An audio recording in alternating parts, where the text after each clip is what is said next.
Sikreto para maghabol siya sa'yo at susunod sa gusto mong mangyari.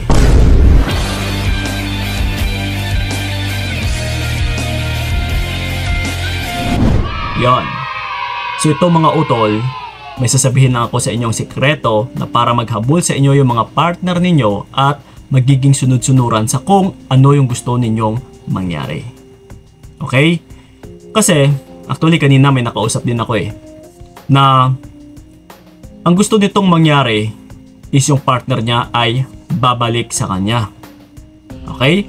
Pero, yun nga muna, bago ko siya tinulungan is iniisa-isa ko muna kung ano yung meron na karakteristik sa taong gusto niyang pabalikin.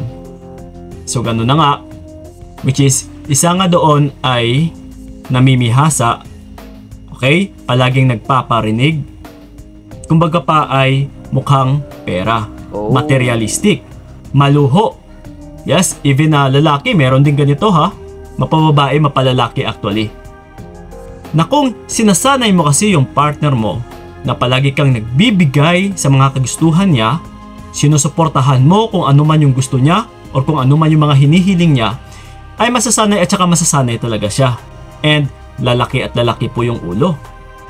So ngayon, kung hindi mo maibibigay yung gusto nitong mangyari or kung ano man yung gusto nitong bagay is magtatampo. Until na napagsabihan pa siya ng jowa niya na huwag ka na lang magjowa kung hindi mo pa kayang ibigay yung kagustuhan ko. See? So, doon pa lang is talagang naalarma yung partner niya. Or yung humingi sa akin ng advice na gano'n na nga Kuya Kiko, bigla akong nagulat doon na yun ang sinabi niya. So, doon pa lang, sa salita niya pa lang na yun is napaka-red flag na. Kumbaga pa, klarong-klaro na yung habol ng tao na yon or ng lalaki na yon is pera lang. See, tinakot niya pa yung jowa niya na babae na kung hindi mo kayang ibigay sa akin lahat-lahat ng gusto ko is huwag ka na lang magjowa. So, totoong pagmamahal ba yun? Syempre hindi. That's why napakontak siya sa akin. So, ganun na nga. Ito lang naman yung tinanong ko sa kanya. Worth it ba pabalikin yung taong yon sa'yo? Biruin mo ha, palagi siyang humihingi sa'yo. Palagi siyang nanghihiram sa'yo. Palagi siyang nagpaparinig sa'yo. So ganun pa man, asahan mo. Once na pinabalik mo yung taong yon, at kung sakali man nagkabalikan kayo, ay tiyak. Ito ha, pinaremind ko sa kanya. Or in advance, sinabi ko na rin sa kanya kung ano yung mga possibilities na mga mangyayari. Walang iba kundi ganun pa rin. So handa ka pa rin ba na sa pagpanumbalik niya is magbibigay at saka magbibigay ka pa rin ng pera? Palagi mo siyang papahiramin? Palagi mo siyang bibigyan ng regalo? Sa lahat ng nire-request niya ay ibibigay mo pa rin? Na kung sa ngayon pa nga lang is nakikita mo na yun lang ang kagustuhan niya.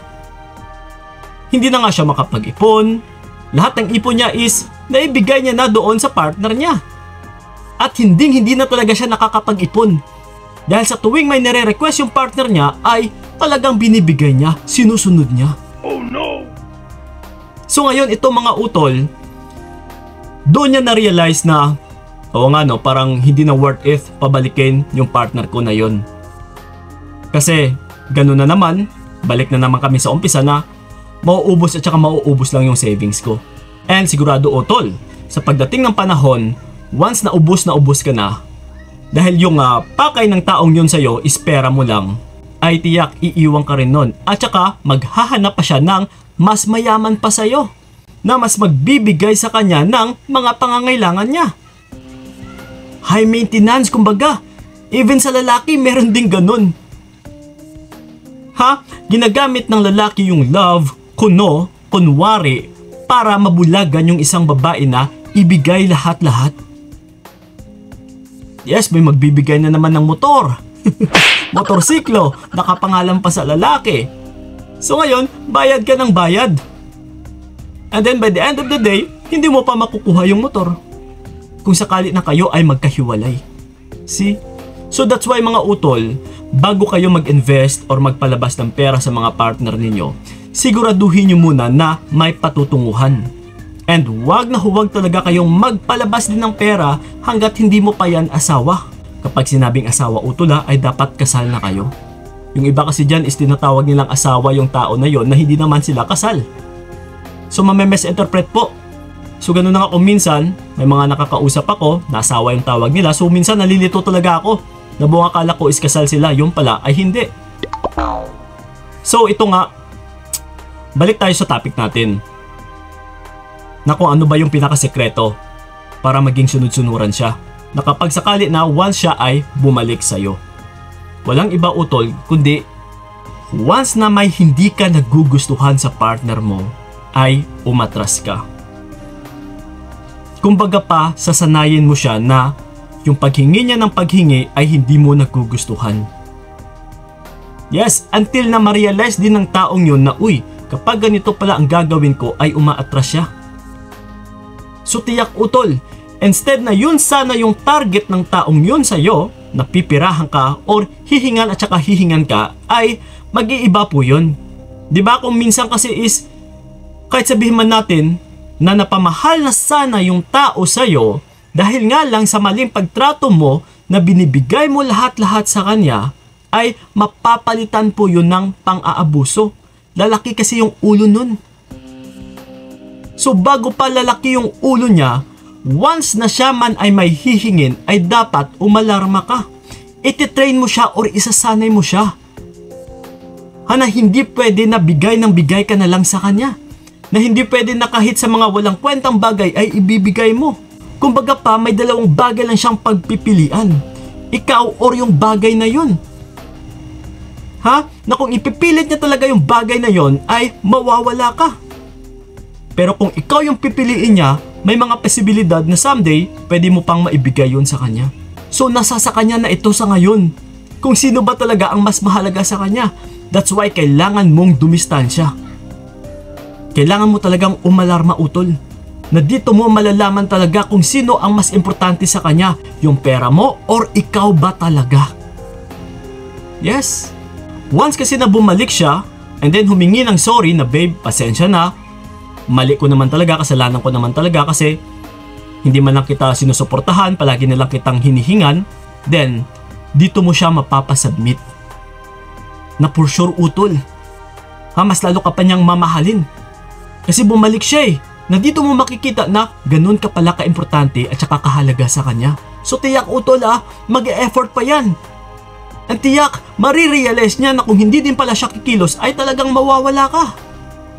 So ganyan ka dapat magsanay sa isang tao. Kaysa hingan ka ng hingan, kaysa bigay ka ng bigay. By the end of the day utol, lalaki talaga yung ulo. At siya mismo, hindi niya namamalayan or hindi niya mararamdaman sa sarili niya kung bakit parang nawawalan ka na rin ng silbi sa kanya. Yes, mawawalan din siya ng respeto. Mawawalan din siya sa iyo ng takot. So kapag mawalan na siya ng respeto at saka takot sa iyo, na dito pa kung minsan na hahantong siya sa magloloko or mambababae pa. Yes. So ganun po yun. Okay? Sana'y malinaw sa inyo. Yun lang po ang tanging sekreto na kapag may nakita kang diferensya o hindi maganda na panahingin na lang siya sa'yo is dumistansya ka. Dito mo siya dapat sanayin. Okay?